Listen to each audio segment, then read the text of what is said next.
هلا وحبايب، شلونكم؟ إن شاء الله تمام.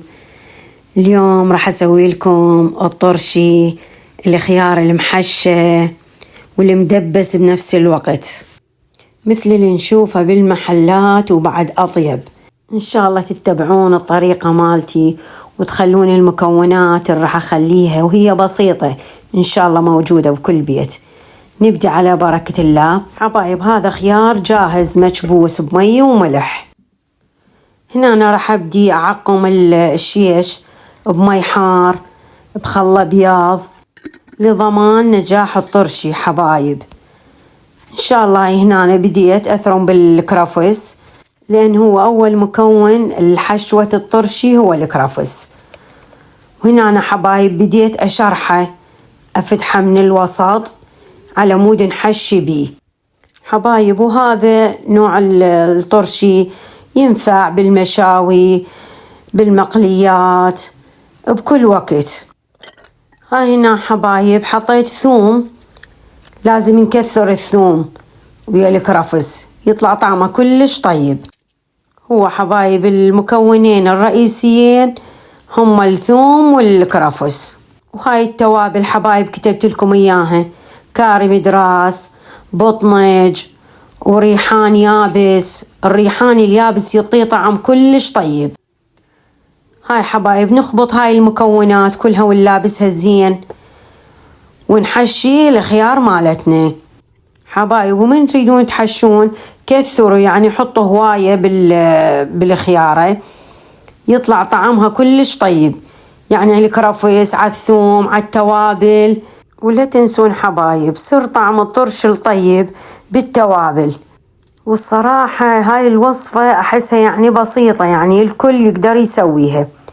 وعلى فكرة قلت لكم هذا الخيار أنا أجيبه جاهز، يعني مكبوس، هو مي وملح وجاهز. وتعرفون حبايب يعني هيك واحد ما يقدر ياكله إلا يحشيه يخليه له خال على مود يصير طيب. هاي حبايب كملت وحشيت الخيار، وشوفوا لونه وشوفوا المنظر مالته. إن شاء الله تجربون هاي الطريقة حبايب وتاكلوها بالصحة والعافية انتو وعوائلكم. هاي حبايب بديت أصفه بالشيش. الكم ما تضغطون يعني على الخيار. أنا هنا سويته شيشتين لأن شوية ما شاء الله يعني صار هواية. هسه حبايب نبدي بالصوص اللي راح نخليه. طبعا هنا أنا عندي خال مال تمر، وعندي دبس على مود يصير مدبس، يعني يصير طعمه طيب حامض حلو زين حبايب. وهذا عندي صاص حبايب. ونخلط المكونات كلش زين. وهاي أنا كتبت لكم هم المكونات. هاي ضفت هنا شوية مي. تعرفون حبايب الخل كلش حامض، لازم نخففه بالمي. هنا أنا بديت حبايب أدير على الطرشي باعوا عيني. على فكرة لازم نغمر الخيار مالتنا باعوا حبايب، لازم يطلع الصوص لي فوق الخال على مود نضمن نجاح الطرشي.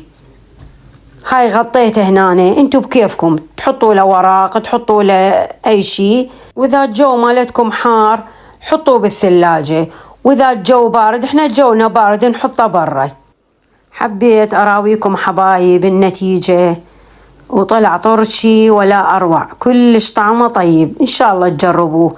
واذا وصلتوا لهنا حبايب فضلا وليس امرا لا تنسونا بالاشتراك والتعليقات الحلوة مالتكم واللايكات والشير لاصدقائكم. اترككم في رعاية الله وحفظه.